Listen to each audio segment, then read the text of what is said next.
Hello students, first chapter हम लोग का कंप्लीट हो चुका है। आज हम लोग एनसीईआरटी का एक्सरसाइज क्वेश्चन करेंगे। ठीक है, तो क्वेश्चन नंबर 1 जो हमारा एनसीईआरटी का है एक्सरसाइज क्वेश्चन है। क्या है बच्चों? Exercise question.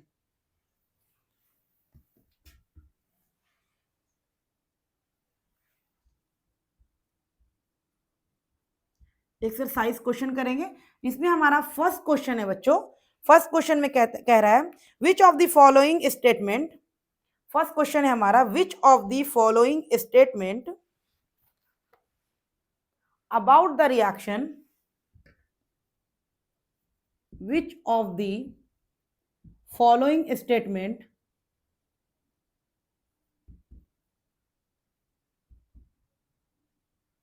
about the reaction,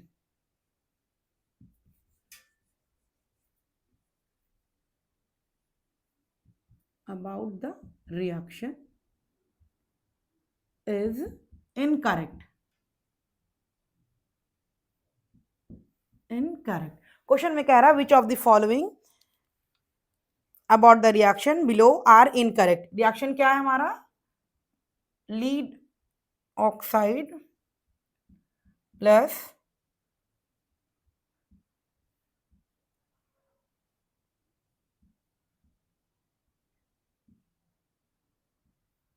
CO2 gas दिया हुआ है। ठीक है बच्चों, तो इसके लिए फर्स्ट ऑप्शन में कह रहा है, ए में कहा है हमारा lead is getting reduced. Lead is getting reduced. Lead is getting reduced. ठीक है, ये हमारा फर्स्ट ऑप्शन दिया हुआ है। सेकेंड ऑप्शन में कह रहा है carbon dioxide gas is getting reduced. Oxide gas is getting reduced. Getting reduced. ठीक है बच्चों, सी में कह रहा है carbon is getting oxidised. Carbon is getting oxidised. ठीक है, और डी में हमारा है lead oxide is getting reduced. Lead oxide is getting reduced. ठीक है बच्चों, इसमें हमारा क्या रहा है क्वेश्चन में कि विच of the following statement about the reaction is incorrect. मतलब कि इसमें जो स्टेटमेंट दिया हुआ है, इस रिएक्शन के बारे में जो स्टेटमेंट लिखा हुआ है, कौन सा गलत स्टेटमेंट है, ये कह रहा है हमारा। तो आप देखो बच्चों, ये हमारा क्या है? लीड ऑक्साइड है। क्या है हमारा? लीड ऑक्साइड है। ये लीड ऑक्साइड का रिएक्शन किससे करवाया है? कार्बन से। कार्बन से करवाया तो हमको दिया लीड और carbon dioxide gas. Carbon dioxide gas दिया है। ठीक है बच्चों, तो ये हमको दिया हुआ है। फर्स्ट में कह रहा है lead is getting reduced. Lead is getting reduced. देखो बच्चों, लीड ऑक्साइड जो है ये रिड्यूस्ड होकर के लेड में बना है। लेड ऑक्साइड रिड्यूस्ड हुआ है, लेड रिड्यूस नहीं हुआ है। तो यहाँ कह रहा है lead is getting reduced. Lead नहीं, आप देखो पीबीओ रिड्यूस्ड होकर के पीबी बना है। ठीक है ना, तो पीबी रिड्यूस नहीं हुआ है, पीबीओ रिड्यूस हुआ है, लेड ऑक्साइड रिड्यूस्ड हुआ है। तो ये स्टेटमेंट क्या है हमारा? इनकरेक्ट स्टेटमेंट हो गया। उसके बाद सेकंड में देखो बच्चों, पढ़ने का मतलब कि आप पढ़ने का अपना हैबिट बनाइए। ऐसा नहीं बस आंसर देके वो जल्दी जल्दी में देखो। ये आंसर अगर देखोगे जल्दी जल्दी में तो लगेगा कि सही है, lead is getting reduce, lead is getting reduce, बहुत सारे बच्चे करेंगे। लेकिन नहीं, लीड नहीं हो रहा है, lead oxide is getting reduced. ठीक है, तो ये स्टेटमेंट क्या हुआ हमारा? गलत हो गया। सेकेंड स्टेटमेंट हमारा कह रहा है carbon dioxide gas is getting reduced. Carbon dioxide gas is getting reduced कहां से? कार्बन डाइऑक्साइड गैस कहां से रिड्यूस्ड हो रहा है? तो कार्बन डाइऑक्साइड गैस तो ऑक्सीडाइज हो रहा है, रिड्यूस थोड़ी ना हो रहा है। तो ये भी स्टेटमेंट हमारा क्या है? गलत है। थर्ड स्टेटमेंट देखो, carbon is getting oxidise. Carbon is getting oxidise दिख रहा है। कार्बन पहले रिएक्शन से पहले क्या है? अकेले, लेकिन रिएक्शन के बाद क्या हो गया? उसके साथ ऑक्सीजन आ गया, यानी कार्बन जो है इज गेटिंग ऑक्सीडाइज। ये स्टेटमेंट हमारा सही है। और lead oxide is getting reduced, ये स्टेटमेंट सही है। लेड ऑक्साइड रिड्यूस्ड हुआ है, लेड रिड्यूस नहीं हुआ है, लेड ऑक्साइड रिड्यूस्ड हुआ है। तो ये भी स्टेटमेंट हमारा क्या है बच्चों? सही है। तो हमारा आंसर हो जाएगा ए और B is the right answer for this equation. Equation number 2 हमारा बच्चों, क्वेश्चन नंबर 2 है हमारा,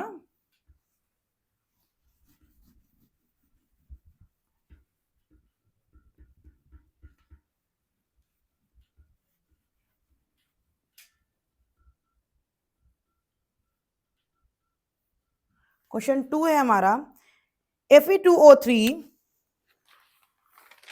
Fe2O3 क्वेश्चन नंबर 2 है Fe2O3 फेरस ऑक्साइड जब अल्युमिनियम के साथ रिएक्ट किया है तो हमको दिया है Al2O3 और प्लस Fe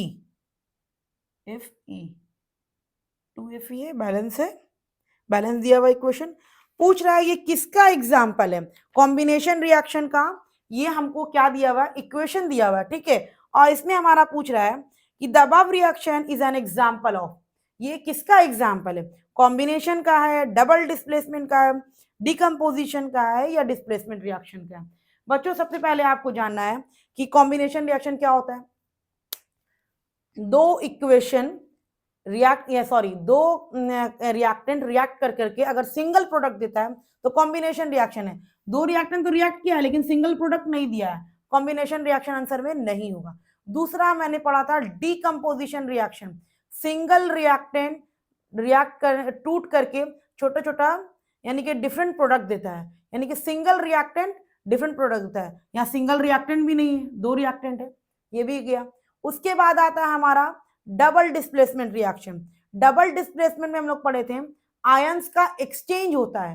तो आयंस का एक्सचेंज कहाँ हुआ, आयरन के ऑक्सीजन के साथ तो अल्युमिनियम आ गया लेकिन आयरन के साथ तो कोई नहीं आया, यानी कि एक्सचेंज होता है। जैसे ऑक्सीजन यहां पर एक और रहता तो एक्सचेंज हो जाता, एक्सचेंज होता तब वो हमारा कहलाता डबल डिस्प्लेसमेंट रिएक्शन, लेकिन यहां पर वो भी नहीं हुआ है। तो लास्ट ऑप्शन हमारा क्या बचा, डिस्प्लेसमेंट रिएक्शन। अब बच्चों देखो डिस्प्लेसमेंट रिएक्शन हुआ है क्योंकि देखो aluminium is more reactive then iron, ठीक है। आप रिएक्टिविटी सीरीज याद रखना बच्चों, अगर रिएक्टिविटी सीरीज नहीं याद रखोगे तो आपको कोई भी क्वेश्चन नहीं हो पाएगा solve. Reactivity series is very important, ठीक है। तो रिएक्टिविटी सीरीज में आप देखोगे aluminium is more reactive then iron, तो एल्यूमिनियम क्या करेगा, रिएक्शन में जाएगा और आयरन को क्या करेगा, बाहर कर देगा, ठीक है। तो ये हमारा आंसर जो हो जाएगा डिस्प्लेसमेंट रिएक्शन का, डिस्प्लेसमेंट रिएक्शन का, ठीक है बच्चों। अब हम लोग जाते हैं थर्ड नंबर क्वेश्चन में, जो हमारा कह रहा है what happen when dilute hydrochloric acid is added to iron filling, tick the correct answer, ठीक है। इसका हम आंसर करेक्ट वाला लिख देती हूं, hydrogen gas, third number question है हमारा,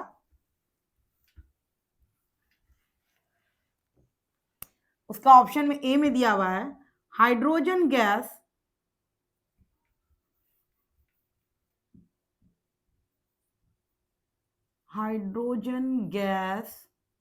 and iron chloride are produced, iron chloride are produced।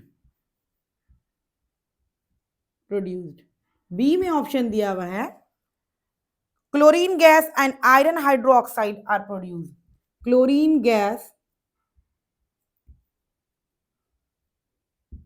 Gas and iron hydroxide is produced, ठीक है। सी ऑप्शन में है हमारा no reaction take place, no reaction take place, no reaction take place. और D में है हमारा ऑप्शन में ये है iron salt and water are produced, iron salt and water are produced, ठीक है बच्चों। तो ये हमारा ऑप्शन में दिया हुआ है। क्वेश्चन हमारा क्या है वो हम लोग देखते हैं, what happen when dilute hydrochloric acid, dilute hydrochloric acid, dilute hydrochloric acid का हम रिएक्शन करवा रहे हैं, डाइल्यूट हाइड्रोक्लोरिक एसिड का किसके साथ, added to iron filing, iron के साथ, आयरन फिलिंग है यानी कि आयरन, तो हमको क्या दे रहा है, तो क्या देगा ये पूछ रहा है। देखो बच्चों, जब भी हम HCl के साथ Fe का रिएक्शन करवाएंगे तो हमको क्या देगा। हम लोग डिस्प्लेसमेंट रिएक्शन भी पढ़े हैं कि नहीं पढ़े हैं, और उसमें क्या था हमारा, तो हमको क्या देगा, ये रिएक्शन कराएगा और हमको FeCl2 देगा। ये भी हमारा डिस्प्लेसमेंट रिएक्शन से है बच्चों, कि hydrogen, iron is more reactive than hydrogen, वो क्या करेगा, हाइड्रोजन को बाहर करेगा और आयरन अपना जगह बना लेगा। ठीक है, ये भी आपका डिस्प्लेसमेंट रिएक्शन से ही है। क्लियर है पॉइंट। आप देखो, जब भी हम HCl का आयरन से रिएक्शन करवाएं तो हम क्या देख रहे हैं, iron is more reactive than hydrogen. ये क्या करा, जाकर के रिएक्ट किया और हाइड्रोजन को बाहर कर दिया, तो हमारा बना FeCl2 और प्लस H2 गैस। ठीक है, FeCl2 और हमारा क्या बना, H2 गैस बना। अब हमारा क्या, इक्वेशन को बैलेंस कर लो। देखो यहाँ 2 क्लोरीन है, यहाँ 1 क्लोरीन है, तो 2 क्लोरीन कर लो, हाइड्रोजन बैलेंस हो गया। क्लियर है पॉइंट। तो अब हमारा ये इक्वेशन है, इक्वेशन में सिर्फ दिया हुआ है कि डाइल्यूट हाइड्रोक्लोरिक एसिड में जब आयरन फिलिंग डालेंगे तो क्या प्रोड्यूस्ड होगा, ये क्वेश्चन है। तो क्या प्रोड्यूस होगा बेटो, क्या प्रोड्यूस होगा बच्चों, hydrogen gas and iron chloride are produce. Option A में ही हमको दिख रहा है, देख लीजिए आप लोग। जब मैंने HCl को में आयरन डाले, HCl में मैंने आयरन को रिएक्ट करवाया, तो iron is more reactive then H, hydrogen. तो वो क्या किया, हाइड्रोजन को बाहर किया और रिएक्शन में बना FeCl2 और H2 गैस। यही हमारा इक्वेशन में पूछ रहा है कि ये जब रिएक्ट करेगा तो क्या देगा, और पहला ही ऑप्शन दिया हुआ, देखिए hydrogen gas and iron chloride are produce, बना है chlorine gas and hydrogen hydroxide not is produce, गलत है। No reaction take place, reaction होगा क्योंकि iron is more reactive than hydrogen, iron salt and water produce, नहीं ये भी नहीं होगा। क्लियर है पॉइंट। ये हो गया हमारा थर्ड इक्वेशन, थर्ड क्वेश्चन। और फोर्थ क्वेश्चन हमारा बच्चों कहता है what is balanced chemical equation. Balanced chemical equation क्या होता है बच्चों, what is balanced chemical equation. Balance chemical equation क्या होता है, number of items both side क्या होती है, सेम होती है। जितना नंबर ऑफ आइटम्स जितना नंबर ऑफ आइटम रिएक्शन ने पार्टिसिपेट किया है उतना ही क्या होगा, प्रोडक्ट भी बनेगा। यानी कि लेफ्ट हैंड साइड में और राइट हैंड साइड में, यानी कि रिएक्टेंट साइड में और प्रोडक्ट साइड में नंबर ऑफ आइटम सेम होता है, इसको हम लोग कहते हैं बैलेंस्ड केमिकल इक्वेशन। और बैलेंस्ड क्यों किया जाता है बच्चों, इसके आगे क्वेश्चन है why should chemical equation be balanced, क्यों बैलेंस्ड किया जाता है। आप लोग क्लास 9 में पढ़े होंगे लॉ ऑफ कंजर्वेशन ऑफ मास, अगर नहीं भी पढ़े होंगे तो मैं आपको बता देती हूँ। लॉ ऑफ कंजर्वेशन ऑफ मास कहता है mass can neither be created not destroy in a chemical reaction.